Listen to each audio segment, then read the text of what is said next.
तो सभी साथियों को नमस्कार, स्वागत है आपका हमारे एक और नए वीडियो में। तो जैसा कि आपको पता है कि UP triple S C junior stand 1262 का इस टाइम डीबी चल रहा है और लगभग सारे बच्चे अपने पर्टिकुलर टाइम पर जाकर डीबी करवा रहे हैं। और देखा जाए तो बहुत से बच्चे पूछ रहे थे कि भैया कितना डीबी स्किप हो रहा है, तो क्या हो रहा है उसके बारे में। तो मेरा एक साथी भी परसों डीबी देने के लिए गया था यहीं से, बरेली से। तो उसने साफ बता दिया कि भाई कुछ ज़्यादा खास डीबी स्किप नहीं हो रहा है, 2 3 4 ही कुर्सियां खाली हो पा रही हैं। अब ये गारंटी नहीं कि शायद उस दिन ना आए तो वो रिजर्व डे में चले आए। तो जहां तक है ये उस ट्राइब के बच्चे हैं।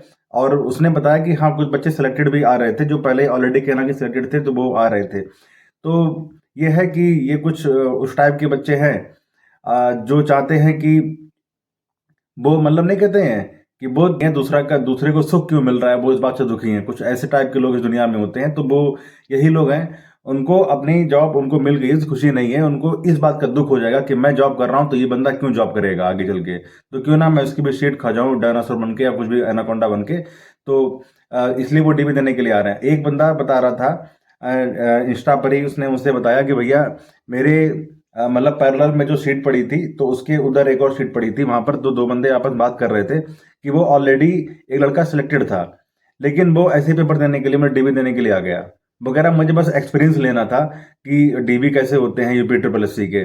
और सिर्फ इसलिए कि कह रहा था कि मुझे आगे चलकर, जैसे वो बीएसएफ में है, अब उसको यूट्यूब चैनल अपना खोलना है, तो यूट्यूब चैनल पर लोगों को गाइड करने के लिए वो डीवी देने के लिए आया था कि जब मैं वहां पर गया तो क्या हुआ। मतलब एक तरीके से कह सकते हो वी ब्लॉग बनाने के लिए उसने ये सब किया। बताओ, लोग अपने मतलब एक तरह से कह सकते हो कि एक तरफ बच्चों की लाइफ जुड़ी है, उनकी फैमिली की लाइफ जुड़ी है, और दूसरे लोग सिर्फ मजे लेने के लिए, ब्लॉग बनाने के लिए डीवी देने के लिए आ रहे हैं।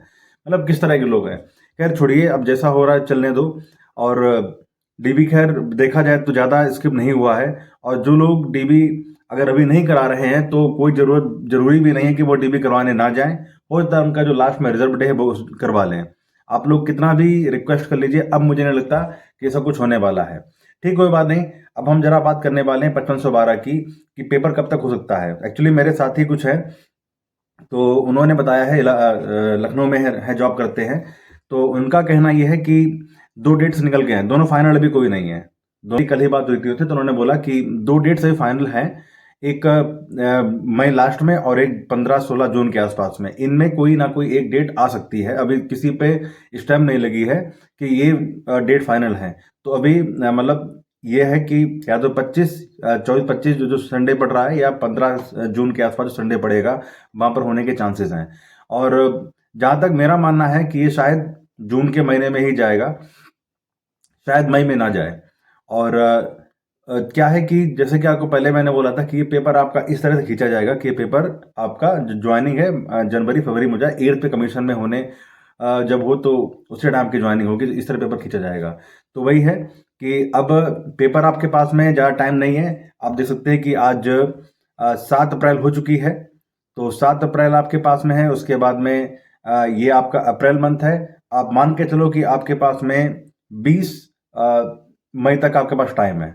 इस 20 मई में अगर आप देखा जाए तो हार्डली आपके पास में लगभग लगभग 1 महीने का टाइम है तैयारी करने का। तैयारी क्या, अब तो बात रिवीजन की ही आ गई है कि आप लोग बस सर रिवीजन करिए, कोई भी नया कोर्स ना खरीदें। जैसे बहुत साथियों ने मुझसे मैसेज किया, एक बच्चे ने किया कि वो टेलीग्राम पर पता नहीं कौन कौन चैनल खुले हुए हैं, वहां पर वो मतलब कोर्स बेचे जा रहे हैं। तो अब वो मैनिपुलेट हो रखे हैं, उन लड़कों ने उनको मैनिपुलेट कर दिया, इस चीज़ को लेकर बहुत डरा दिया, धमका दिया, पता नहीं क्या है। तो पता नहीं क्या बच्चों के साथ धोखाधड़ी करी जा रही है, मुझे ये नहीं मालूम है। तो आप उनको वीडियोस अगर आप देख रहे हैं तो देखना बंद करिए, सिर्फ अपनी बुक्स उठा लीजिए। बुक्स उठाने के बाद सिर्फ और सिर्फ आप रिवीजन करिए। ज़्यादा टेलीग्राम के चक्कर मत पड़ो अब लास्ट में, वीडियो के चक्कर ना पड़े। जो जितना, हाँ, जितना आपने पढ़ा है बस उसका प्रॉपर अब रिवीजन करना शुरू कर दो। बाकी मैंने आपको बताया कि जो सामने अपने नोटिफिकेशन निकालिए और टेबल के सामने चिपका लीजिए, उसके बाद में उस नोटिफिकेशन के अकॉर्डिंग अपनी पढ़ाई स्टार्ट कर दीजिए। ये है। और जैसे बहुत साथी हमारे ये बता रहे थे कि भैया जब मैं सुबह उठता हूँ तो पढ़ाई करने के लिए, तो उसके बाद में मुझे ऑब्जर्व होता है ये चीज़ का, मैं बात महसूस करता हूँ कि यार 4 घंटे पढ़ाई करते करते हो गई है, तो लेकिन कुछ समझ में नहीं आया कि कुछ पढ़ा या नहीं पढ़ा। तो उसका मेन रीज़न ये है कि आपका डिपेंडेंसी जो जितनी ज़्यादा मोबाइल पे है, वो बहुत ज़्यादा इफेक्ट कर रही है आपकी पढ़ाई पे। तो कोशिश करिए कि अगर आप मोबाइल का यूज़ करें तो सिर्फ उतनी देर के लिए यूज़ करें जब आपको काम है। कोई टॉपिक आपको समझ नहीं आ रहा है, आपने यूट्यूब पे सर्च मार लिया, गूगल पे क्रोम पे सर्च मार लिया और आपने वो टॉपिक को देखा, क्लियर किया, उसके बाद फिर उन्हें पढ़ाई स्टार्ट करने बैठ गए। ये नहीं है कि आप मोबाइल आपने देखा, उसके बाद में आपकी उनका नोटिफिकेशन आ गया, अब आपका दिमाग जो था वो डिस्ट्रैक्ट हो गया कि यार पता नहीं क्या मैसेज आया होगा, लाओ अच्छा मैसेज देख लूँ और बाद में पढ़ाई होती रहेगी। और जहाँ पर एक बार चैटिंग करना स्टार्ट होते हैं फिर वो 1-2 घंटे 3 घंटे चली जाती है।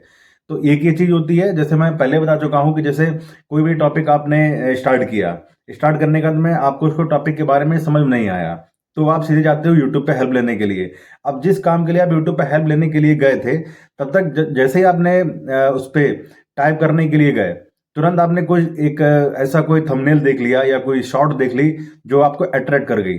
अब आप क्या था कि आपने उसके ऊपर क्लिक किया और क्लिक करने के बाद में स्वाइप होने लगता है, ये डिस्ट्रैक्ट हो गए। उसके बाद में जब 1 घंटा हो जाता है स्वाइप करते करते करते करते, तब मोबाइल सामने रखते हैं साइड में, फिर आप पेन उठाकर जब लिखने चलते हैं कि तब ध्यान आता है कि अरे यार मैंने इस काम के लिए मोबाइल उठाया था, तब आप सर्च करते हैं। तो ये जो चीज़ें हैं ये आपको डिस्ट्रैक्ट करती हैं, इनसे आपको बचना है। ये पहले बता चुका हूँ, खैर फिर बता रहा हूँ आपको। सेकंड थिंग ये है कि जितना ज़्यादा रिलाई आप अपने बुक्स पे करेंगे उतना ही ज़्यादा आपके लिए अच्छा रहेगा। ओके, तो ये है। और हाँ, एक चीज़ और है, जैसे आप लोग क्या करते हैं कि आपके एक तो उठने की टाइम बहुत बहुत ख़राब है, टाइमिंग। आप लोग 8 बजे उठते हो, 9 बजे उठते हो, 7:30 8 तक उठ जाते हो। अब उसके बाद में 8 बजे जब उठोगे, फिर आपके बाद फ्रेश होना, नहाना धोना और खाना पीना खाते खाते वो टाइम 8 के बाद 10 बज जाता है। अब जैसे ही 10 बजा, 10 बजने के बाद में आप पढ़ाई करने के लिए बैठे, तो एक घंटे तक तो फ्लो ही नहीं आ पाता है। आप डिसाइड करते रहते हो कि हम कौन सी बुक्स पढ़ें, कौन सी किताब पढ़ें, ये करते करते 1 घंटा उसमें निकलता है। एक्चुअली ये बातें पहले बता चुका हूँ, लेकिन शायद वो वीडियोस हमारे नीचे चले गए तो लोग देख नहीं रहे, इसलिए मैं दोबारा बोल दे रहा हूँ इस चीज़ के लिए फिर, कि आपने बुक उठाई और बुक उठाने के बाद में आपने जैसे पढ़ना स्टार्ट किया, तो आपको लगता है यार कि जैसे आपने फिर बता रहा हूँ कि कंप्यूटर पढ़ना स्टार्ट किया था आपने, अब आपको लगता है कंप्यूटर को टफ है और बाकी भैया लोग बता रहे हैं कि यार कंप्यूटर में 8-9 क्वेश्चन टारगेट लेके चलो, तो इतना लेके चलें, चलो ठीक है कंप्यूटर को छोड़ो, बस साइड में रख लेते हैं। फिर आपने कहा चलो अच्छा हम जीएस पढ़ लेते हैं। अब जीएस में आपने हिस्ट्री पढ़ना स्टार्ट किया, फिर आपको लगा कि यार हिस्ट्री में 2-3 क्वेश्चन नहीं आएंगे, एक काम करते हैं पॉलिटी पढ़ लेते हैं, तो हिस्ट्री का आपकी वहीं छूट गई उतनी। अब पॉलिटी पे गए, पॉलिटी आपने पढ़ना स्टार्ट किया, तो आपको लगा पॉलिटी तो यार अनुच्छेद है, आर्टिकल है और अमेंडमेंट्स हैं और बाकी प्रेसिडेंट, ये तो खैर हो ही जाएंगे, वो सिंपल है। तो हम एक काम करें ज्योग्राफी पढ़ लेते हैं। अब डिसाइड करते हैं कि ज्योग्राफी में क्या पढ़ा जाए। ज्योग्राफी आपको लगा यार ज्योग्राफी भी ठीक है, बाकी अ, एक काम करते हैं कि जो ये ज़्यादा हमें टारगेट लेके चलना भी नहीं है, भैया लोग बता रहे हैं कि 14-15 क्वेश्चन लेके चलना है, उतना तो काफ़ी हो जाएगा, चलो ठीक है कोई बात नहीं, चलो हम लोग स्पीडी पढ़ के करंट अफेयर पढ़ लेते हैं। अब मालूम पड़ा कि करंट अफेयर आपने पढ़ना स्टार्ट किया, धीरे धीरे सोचा कि करंट अफेयर तो हो ही जाएगी, पता नहीं कब तक किया है, एक काम करते हैं हम लोग हैं हिंदी पढ़ लेते 30 नंबर की। तो ऐसे ऐसे कर करके आपने हिंदी पे आ गए, तो ये होते होते आपको कम से कम 3-4 घंटे निकल गए।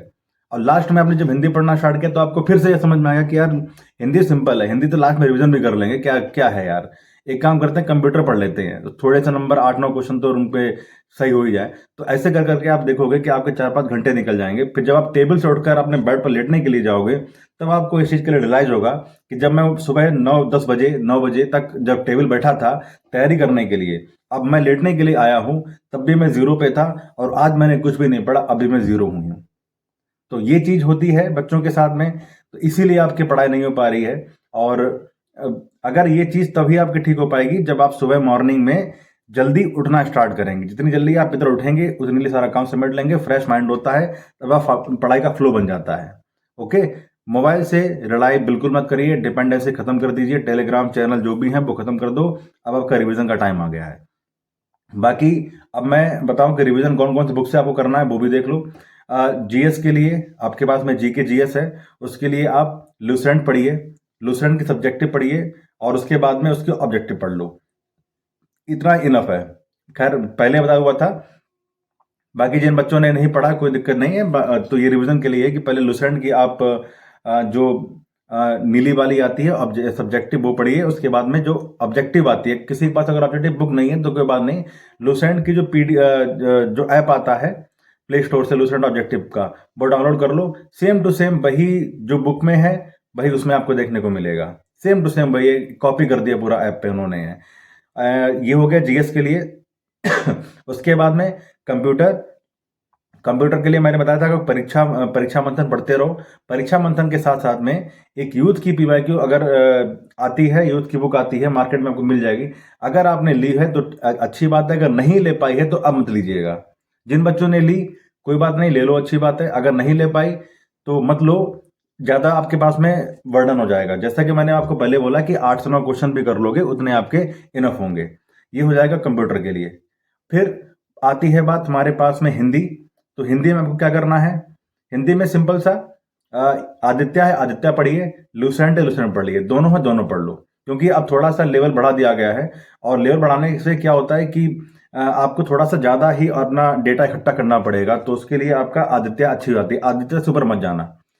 कोई बताएगा नालंदा, कोई ये बताएगा, बाकी कुछ नहीं। आप लूसेंट, लूसेंट से ऊपर आदित्य, इतना इनफ है। इन दोनों में से कोई एक बुक आपके पास में है तो ठीक है।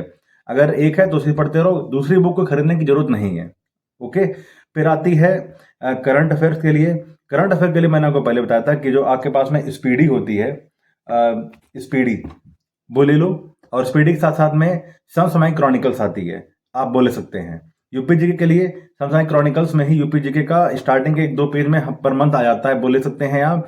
और साथ में जो परीक्षा वाणी की बुक आती है, आप बोले सकते हैं। ये आपका हो जाएगा यूपी जीके। और रही बात आपकी रीजनिंग के लिए, तो आपकी जो भी फेवरेट बुक हो, जो भी फेवरेट टीचर हो, उसके लिए कोई ऑथेंटिक बुक नहीं है।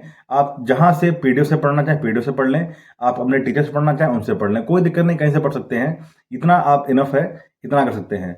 बाकी सारे सब्जेक्ट मुझे लगता है कि हो चुके हैं। हिंदी, जीएस हो गई। हाँ, स्ट्रेटेजी के लिए आपके पास में अगर आरडब्ल्यूए की है, स्ट्रेटेजी बहुत ही अच्छा कंटेंट है उनका, तो वहां से आप कर सकते हैं। और पढ़ने के साथ साथ में आपको अब, क्योंकि यूपी ट्रिपल एस सी में अब हर एक एग्जाम में 5 ऑप्शन आने लगे हैं, नेगेटिव मार्किंग 5 ऑप्शन। इसका मतलब क्या है कि तुक्का मारने वाली जितनी प्रोबेबिलिटी सारी खत्म हो गई। पहले क्या होता था कि हमारे पास में अगर 2 ऑप्शन भी हमको दिखते थे कि चलो ये 2 ऑप्शन में नहीं होगा, इन दोनों में से कोई ऑप्शन है, तो हम लोग एक में तुक्का मार देते, चलो ठीक है, अगर हो गया हो गया, नहीं तो गलत तो है। अब इन्होंने 5 ऑप्शन दे दिए हैं। तो यहाँ पर अब क्या है कि आपको ऊपर ऊपर से जो पढ़ाई करते थे वो करना बिल्कुल बंद करनी पड़ेगी आपको, उससे अब कुछ नहीं होगा। आपको डीपली पढ़ना ही पड़ेगा। और डीपली पढ़ने के लिए सिंपल सी बात है, आपको टाइम देना पड़ेगा बुक्स को अपनी। जितना ज़्यादा मोबाइल से आप दूर रहोगे उतनी ज़्यादा पढ़ाई आपकी अच्छी रहेगी। रही बात हमारे मैं मानता हूँ टारगेट की कि आपको इतना लेकर चलना चाहिए। तो मेरा मानना है कि वैसे तो आपका अगर 65 और नंबर तक आपके हैं, अगर आ जाएंगे पेपर में तो ठीक है, आपको सिलेक्शन हो सकता है कि मे बी आपका हो जाए। लेकिन क्योंकि आपने बहुत से साथी मुझे पूछते हैं भैया अच्छे डिपार्टमेंट बता दो, बढ़िया डिपार्टमेंट बता दो, तो अगर आपको वो चाहिए तो कम से कम आपको 70 नंबर के आसपास चाहिए ही होंगे। अच्छे डिपार्टमेंट आप समझ रहे हो किस अकॉर्डिंग बता रहा हूँ मैं। बहुत साथी हैं वो सोच रहे थे इस बात के लिए। तो अगर आपके पास 70 नंबर्स हैं तो आप कर सकते हो कि आप अच्छे डिपार्टमेंट मिल जाएंगे आपको।